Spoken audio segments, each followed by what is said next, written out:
जैसे मैंने आपको पहले बताया कि फ्रेश वाटर का जो हैबिटाट है वो अलग है, मेरीन वाटर का हैबिटाट है वो अलग है, ब्रैकिश वाटर का हैबिटाट अलग है।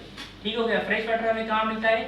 दरियाओं में, झीलों में, डैम्स में, बैराजों में, रिवर्स में, वहाँ मिलता है। ब्रैकिश वाटर में मिलता है जहाँ पे समंदर और फ्रेश वाटर का पानी आपस में मिलता है, उसको हम बोलते हैं, उस जगह को बोलते हैं एस्चुराइन वाटर, उस एरिया को बोलते हैं एस्चुराइन वाटर, उस पानी को बोलते हैं ब्रैकिश वाटर। समंदर वाला पानी ओपन सी वाटर में आपको मिलेगा जहाँ पे समंदर है वहाँ पे। अब इन तीनों में फर्क क्या है? तीनों में सिर्फ सिंपल फर्क है नमकियात का, उसके अलावा कोई फर्क नहीं है। थोड़ा बहुत वाटर जो केमिस्ट्री है, जो मिनरल्स हैं, जो सपोज कैल्शियम की बात की मैंने, मैग्नीशियम की बात की, उसकी वेरिएबल होती है चीज़ें ना। वो समंदर वाले पानी में TDS अलग होती है और मैग्नीशियम कैल्शियम का रेशो अलग होता है, फ्रेश वाटर में अलग होता है। तो वाटर केमिस्ट्री डिपेंड थोड़ी चेंज होती है, पर पानी सबसे ज़्यादा जो स्ट्रॉन्ग कैंडिडेट है, जो पानी को रिप्रेजेंट करता है, वो साल्ट करता है, नमकियात करती है। ठीक हो गया। अब जिस भी इन्वायरमेंट में आप वो केज लगा रहे हो, फ्रेश वाटर में लगा रहे हो तो उसकी मछली जो है वो अलग है, ब्रैकिश में लगा रहे हो तो उसकी कैंडिडेट्स अलग हैं, मेरीन में लगा रहे हो तो उसका कैंडिडेट अलग है। फ्रेश वाटर में हम लोग लगाते हैं तो उधर हम लोग तिलापिया एंड पंगेशियस दोनों स्ट्रॉन्ग कैंडिडेट है, हम लोग दोनों कल्चर कर सकते हैं। ठीक हो गया। दुनिया लेवल में हो रहा है, पाकिस्तान में भी हो रहा है, वो हम कल्चर कर रहे हैं दोनों स्पीशीज़ को। ब्रैकिश वाटर की बात आती है तो ब्रैकिश वाटर में जो समंदर की मछलियाँ हैं, जिस जो 15 ppT जो साल्ट है वो बर्दाश्त कर सके, तो उसको आप कल्चर कर सकते हो। उधर उसमें सीवास भी आती है, दूसरी स्पीशीज भी आती हैं। मेरीन वाटर की बात आती है तो मेरीन वाटर में स्पेसिफिक जो समंदर की मछलियाँ हैं वही आप कल्चर कर सकते हो, उसके अलावा आप नहीं कर सकते। उसमें सीवास आ गई, उसमें मिल्कफिश आ गई, उसमें ग्रुपर आ गया, उसमें सी ब्रीम आ गई, कोई 5-8 स्पीशीज हैं जो कमर्शियल इंपॉर्टेंट है, जो आप सेल आउट भी लोकल मार्केट में भी कर सकते हैं, जो आप इंटरनेशनल उसको एक्सपोर्ट भी कर सकते हैं, तो ये आप कल्चर कर सकते हैं। तीनों डिफरेंशिएट पता चल गया आपको। ठीक हो गया। मैनेजमेंट जो इसकी है, सबसे पहले तो आप स्पीशीज सिलेक्शन आपको समझ आ गई। स्पीशीज सिलेक्शन के बाद आपको पता होना चाहिए कि आपने जो स्पीशीज सिलेक्शन की है तो उस स्पीशीज की रिक्वायरमेंट क्या है, फीडिंग रिक्वायरमेंट क्या है, वाटर क्वालिटी रिक्वायरमेंट क्या है, उसकी पर्सनल मैनेजमेंट रिक्वायरमेंट क्या है। अब केज की मैनेजमेंट की बात है तो केज की मैनेजमेंट में हम लोग क्या चीज़ें देखते हैं? सबसे पहले आपकी साइट सिलेक्शन अच्छी होनी चाहिए, जहाँ पे थ्रू आउट द ईयर पानी मौजूद हो। मछली की सिलेक्शन अच्छी होनी चाहिए जो थोड़े टाइम में ज़्यादा ग्रो करे, जो आदि हो आपके एनवायरनमेंट से, जिसका मार्केटेबल वैल्यू अच्छा हो, जो फौरन बिक जाए। ठीक हो गया। अब वाटर केमिस्ट्री की बात की जाए तो वाटर केमिस्ट्री में हमने क्या देखना है? हमने डेली बेसिस पे 3 से 4 पैरामीटर है वो नोट करने हैं, जिसमें टेम्परेचर हो गया, जिसमें pH हो गई, जिसमें DO हो गया, जिसमें आपका सैलिनिटी हो गई। ये 4 पैरामीटर ऐसे हैं जो आपने डेली बेसिस पे सुबह शाम देखने होते हैं।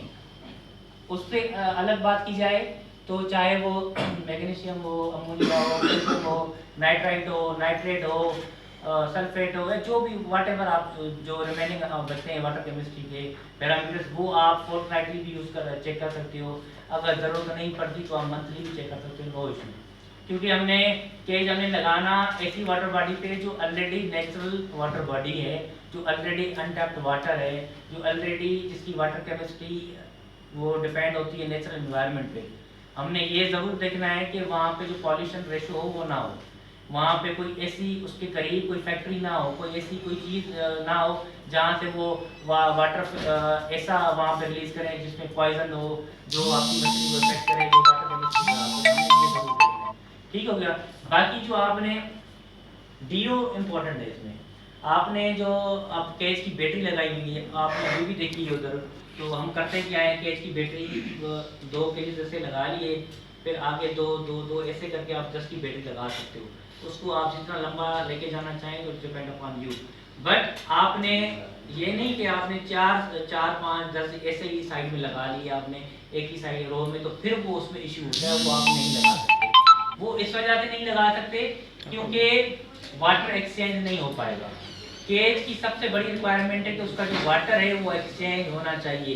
एक साइड से पानी आए, दूसरी साइड से पानी निकल जाए। अगर वो पानी नहीं निकलेगा तो क्या होगा, नेट ब्लॉक हो जाएगी, बॉलिंग आ जाएगा, उसमें वो उसकी जो नेट के होल थे वो बंद हो जाएंगे, उसका वाटर करंट रुक जाएगा, वाटर एक्सचेंज नहीं हो पाएगा, उसमें फिर सफोकेशन हो जाएगी, सफोकेशन के साथ ही साथ ऑक्सीजन डिप्लीशन हो जाएगी, जो इंतहाई इंपॉर्टेंट है, ऑक्सीजन हमने देनी है, वाटर करंट को ठीक रखना है, वाटर एक्सचेंज प्रॉपर उसको कराना है। तो हमने करना क्या है, एक बैटरी आपने 10 की ऐसे लगा ली, 50 की लगा ली, 100 की लगा ली, डिपेंड अपॉन यू। बीच में आपने कम से कम 1 मीटर 2 मीटर 3 मीटर आप उसको बीच में जगह दें, ताकि जो पानी है वो एक्सचेंज होता रहे। एक बैटरी इस साइड लगा ली, बीच में गैप दे दिया, दूसरी बैटरी आप साथ में लगा लें, ठीक है। अब केज का बेनिफिट, केज की पहले मैनेजमेंट आते हैं। केज का मैनेजमेंट, आपने उसकी जो भी उसमें इक्विपमेंट्स यूज़ कर रहे हैं, जो मटेरियल यूज़ हो रहा है वो अच्छा होना चाहिए, वाटर रेजिस्टेंट होना चाहिए, उसमें जो आप फ्लोटर यूज़ कर रहे हैं फ्लोटर अच्छा होना चाहिए। फ्लोटर आपने देख के लगाना है कि फ्लोटर कहीं से लीक तो नहीं हो रहा, कहीं से उसका पानी लीक हो रहा है तो वो आपने सही करना है। उसमें आपने उसकी जो नेट है, नेट अक्सर नायलॉन की यूज़ होती है, तो नेट को अच्छी क्वालिटी की होनी चाहिए ताकि वो नेट हट ना जाए। एक होती है नॉट टू नॉट नेट, वो ज़्यादातर यूज़ होती है ताकि उसमें ना बीच में वो गांठ ना हो, वो गांठ खुल ना जाए, तो वो आप वो भी रिकमेंडेड है, आयरन की नेट आप यूज़ कर सकते हो। नेट आपके ऊपर डिपेंड है कि आपने नेट कौन सी लगानी है। अब मैंने आपको पहले ही बताया था, फील्ड में भी चले थे उधर ही बताया था कि एक केज में 3 किस्म की नेट यूज़ होती है। उसमें 3 किस्म की नेट में यूज़ क्या होता है, अगर आपने ग्रो आउट कराना है, मछली को ग्रो कराना है उसके अंदर, तो आप ग्रो आउट नेट लगाओगे, उसका जो होल का साइज होगा आपकी मछली के साइज के हिसाब से होगा। दूसरा नेट उसमें लगता है जो ब्लू कलर का आपको नजर आता है, वो ब्लाइंड नेट उसको बोलते हैं। वो ब्लाइंड नेट हम 0 साइज वाला इसलिए ज्यादा लगाते हैं क्योंकि अक्सर जो मछलियां हैं केज में रखने वाली वो फ्लोटिंग फीड खाती हैं। अब फ्लोटिंग फीड खाती हैं तो जाहिर सी बात है, फ्लोटिंग केज के ऊपर देना पड़ता है। तो जब केज के ऊपर फ्लोटिंग फीड देते हैं तो उसका फिर वो थोड़ा, जब वाटर करंट होता है तो वो निकलने की चांसेस होते हैं, क्योंकि वो उसमें फ्लोटिंग फीड में इतनी कैपेबिलिटी होती है कि आधा घंटा उसके ऊपर पानी के ऊपर फ्लोट करती रहे। और वो मछली को आप जब हैबिटाट कराओगे, उसको आप वहाँ पर उसकी देखोगे तो वो आगे जब आप फीड डालते हैं तो फौरन ऊपर आके खा लेती है। पर उसकी कैपेसिटी इतनी होनी चाहिए फीड की, कम से कम आधा घंटा वो फ्लोट करे, ठीक हो गया। वो इसी वजह से हम लोग लगाते हैं ब्लाइंड नेट, ताकि वो उधर से बाहर ना जा सके, ठीक हो गया। तीसरी जो है उसके ऊपर हम लगाते हैं वो होता है कवर नेट। कवर नेट इस वजह ज़्यादा लगाते हैं ताकि ऊपर से कोई प्रीडेशन ना हो, कोई बर्ड ना आए, वो बर्ड उसको प्रीडेट ना करे अंदर। आपने ये नेट्स हो गई। अब चौथी नेट हम यूज तब करते हैं, सपोज आपने मछली छोटी सी सीड ले लिया, वो आपने नर्स कराना है, वो नर्सिंग आपने कराना है, तो उसकी जो जाली है आपने ग्रो आउट वाली जाली नहीं लगानी, उधर नर्सिंग नेट लगाना है 0 साइज वाला, ताकि वो आप उसकी जो उसका बच्चा है वो आप उसको थोड़ा बड़ा करो और बड़ा करके फिर आप उसको ग्रो आउट पॉन्ड में करो, ठीक है। 15 दिन बाद आपने उसका लेंथ वेट लेना है। Length is not important, weight is more important, क्योंकि वेट जितना मछली का होगा उस वेट के हिसाब से ही आपने फीड देनी है। इनिशियल फीड हमने बताया था कि वो 10% आप दे सकते हो, फिर आस्ता आस्ता 8%, फिर 7%, फिर 5%, फिर डिपेंड अपॉन कि आपकी मछली कौन सी उसको आप कम भी कर सकते हैं, 2% पे भी आ जाता है। तो फीडिंग ये हो गई। अब फीडिंग आपने जितना भी परसेंट देना है उसको, तो उसको आप डिवाइड करते हैं 2 हिस्सों में। जैसे हम लोग सुबह का नाश्ता करते हैं, फिर भूख लगती है, दोपहर का लंच करते हैं, फिर रात को करते हैं, तो होता क्या है, रिक्वायरमेंट जो दिन में हमारी होती है वो रिक्वायरमेंट के हिसाब से ही खाते हैं, उससे ज़्यादा नहीं खाते, पर वो थोड़ा डिवाइड हो जाते हैं। वो डॉक्टर क्यों बोलते हैं जंप करके खाएं, थोड़ा थोड़ा करके खाएं, ताकि आपकी जो अंदर वो एनर्जी है वो एनर्जी आपकी बरकरार रहे, और जो आपकी न्यूट्रिशनल रिक्वायरमेंट है आपके जिस्म की वो आपकी पूरी होती रहे। तो हमने तो इसको मछली को भी फीड ऐसे ही कराना है, वो चाहे हमने सुबह का टाइम कोई फिक्स कर लें, फिर शाम का टाइम फिक्स कर लें, तो 2 टाइम हम लोग तीन टाइम होना चाहिए, नाश्ता भी होना चाहिए, डिपेंड अपॉन के 3 टाइम भी कर सकते हो। श्रिम्प में बालों बाद हम लोग 5 बार भी देते हैं, हर 3 घंटे बाद भी देते हैं, तो आपके पास वैरायटी कौन सी है, ठीक है। अमूमन 2 टाइम होती है, सुबह को और फिर शाम को। वाटर क्वालिटी पैरामीटर समझ आ गई, फीडिंग रेशो समझ आ गई, फीडिंग रेशियो, प्रोटीन लेवल जो उसका फीड का होता है वो डिपेंड अपॉन मछली आपके पास कौन सी है, उस हिसाब से उसकी प्रोटीन रिक्वायरमेंट होती है, उस हिसाब से आपने प्रोटीन उसको देना है। ठीक हो गया। ये दो मछलियाँ स्ट्रॉन्ग कैंडिडेट हैं, तिलापिया और पंगेशियस। आपने उसकी हेल्थ का बहुत अच्छा ख्याल रखना है। आप जब उसकी 15 दिन बाद हैंडलिंग कर रहे हो तो प्रॉपर हैंडलिंग होनी चाहिए। जैसे वो पहले ही बताया आपको कि सपोज आपके पास एक केज में 1000 दाना मौजूद है, तो 1000 दानों में से आपने 1000 की ही उसकी वो वेट नहीं करना, आपने उसमें से रैंडमली कोई 40 दाने निकाल लिए, 50 दाने निकाल लिए, उसकी रैंडमली आपने उसकी वेट उसका कर लिया, फिर उसका आपने एवरेज निकालना है। वो आपको एवरेज सारा आ जाएगा कि हमारे पास जो मछली मौजूद है वो 50 ग्राम की है एवरेज साइज, या 100 ग्राम है, जो वाटेवर जो भी है। तो उस सारे बायोमास को कैलकुलेट करके आपने अपनी जो फीड देनी है उस बायोमास के हिसाब से आपने देनी है।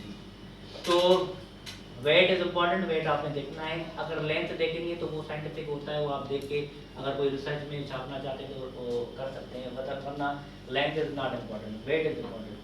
फीड 2 टाइम हो गई। हेल्थ मैनेजमेंट की बात आए तो आज तक पूरे पाकिस्तान में, आप पुरानी हिस्ट्री 74 ईयर्स की हिस्ट्री उठा लें तो पाकिस्तान में मछली में ऐसी कोई बीमारी ना नहीं आई। जैसे बर्ड फ्लू आया था तो मुर्गियाँ लोगों ने खाना कम कर दी थी, छोड़ दी थी। जैसे लास्ट ईयर वो एक बीफ में एक इशू आया था, उन्होंने वो छोड़ दी थी। तो मछली में मछली में आज तक ऐसी कोई बीमारी रिपोर्ट नहीं हुई पूरे पाकिस्तान में कि आप वो क्लेम करें कि मछली में ये बीमारी हुई उसके बाद आप मछली खाना छोड़ दें। तो ऐसी कोई बीमारी नहीं हुई। वो उसमें बैक्टीरियल डिजीज, फंगल डिजीज ये आती रहती हैं, वो ट्रीटेबल होती हैं। उसका वो ऑलरेडी आपको हमने ने बताया, थोड़े बहुत डोजेस ये भी हैं, उसके दूसरे भी फार्मूले हैं, दूसरी भी चीज़ें हैं, वो आप उसका उसकी डिजीज़ मैनेजमेंट उसको कर सकते हो, वो कंट्रोलेबल होती हैं। पर आपने केज में सबसे ज़्यादा इम्पोर्टेंट जो चीज़ है वो ग्रेडिंग होती है। ग्रेडिंग आप करोगे साइज बाय साइज।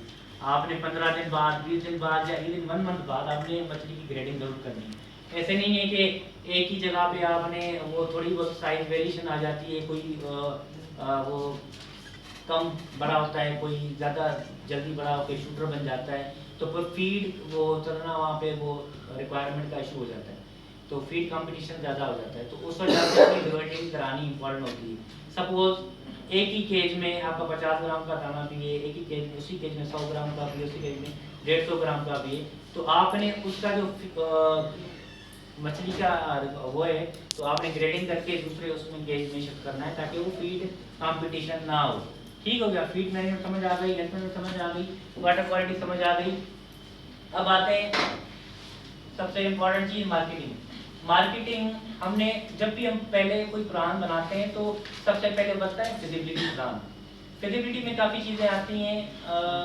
फिजिबिलिटी में सपोज आपने सबसे पहले करना क्या है, आपने केज लगा लिया, केज की कास्ट क्या है। अब केज की कास्ट जो भी है, एक केज की हो चाहे 10 केज की हो, आपने एक साल में उसका टर्न ओवर नहीं लेना। वो एक साइंटिफिक वे के हिसाब से कोई 10 से 15% आप रखते हो पर एनम पर ईयर के, आपने उसकी कास्ट निकालनी होती है।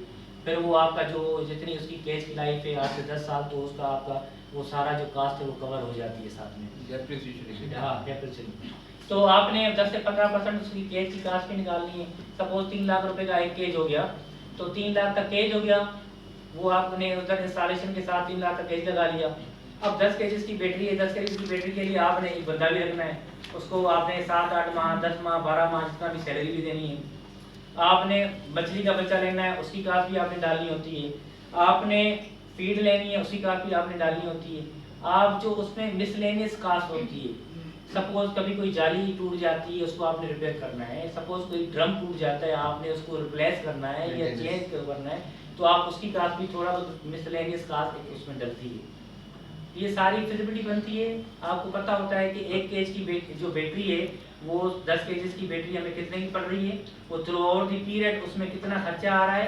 फिर आपने उसमें प्रॉफिट रेशियो निकालना है कि आप 10 केजेस की बैटरी लगा रहे हो, तो 10 केजेस की बैटरी की थ्रू आउट दी मैनेजमेंट आपने केज लिया कितना, उसमें ऑपरेशनल कास्ट कितनी आई, और ऑपरेशनल कास्ट के बाद वो जो आपका अंदर उसमें जितना भी प्रोडक्शन है, चाहे कोई भी मछली हो, तो आपने उसको सेल आउट किया, तो उसका आपके बाद आउटपुट क्या आया। सबसे जो स्ट्रॉन्ग चीज़ें हैं वो हमने तो आउटपुट देख रहे हैं ना। मछली तो आपने डाल दी, मछली आपने डाली, अब 2 चीज़ें हैं, एक तो मछली का हमने देखना है कि वो ग्रो जल्दी करे, दूसरा उसका मार्केटेबल वैल्यू अच्छा हो ताकि वो जल्दी आपकी वहाँ बिक जाए। ऐसे नहीं कि आपने मछली तो ले ली, मछली ग्रो भी हो गई, उसका मार्केट वैल्यू कुछ नहीं है। आपको मछली पड़ी सपोज 100 रुपये की और उसका मार्केट वैल्यू 80 रुपया, तो 20 रुपया आप उधर से घटा होगा। तो आपने ये भी देखना है कि मछली आप जो कल्चर कर रहे हो उस मछली की मार्केट वैल्यू क्या है, मार्केट डिमांड क्या है, आपको प्रॉफिट हो रहा है नहीं हो रहा, तो ये सारी चीज़ें आपने देखनी है। मैनेजमेंट एक साल एक बैटरी जो है उसकी तकरीबन जो 8 से 10 साल वो बैटरी चल जाती है, उसमें इतना इशू नहीं होता। थोड़ा थोड़ा मसला होता है, कभी नेट टूट गया उसको आपने उधर ही उसको सिल दिया, या कभी कोई अगर ड्रम कोई 2 साल बाद 1 साल बाद कोई एक ड्रम एक बैटरी से 2 ड्रम कभी कोई टूट गया, डैमेज हो गया, कोई इसमें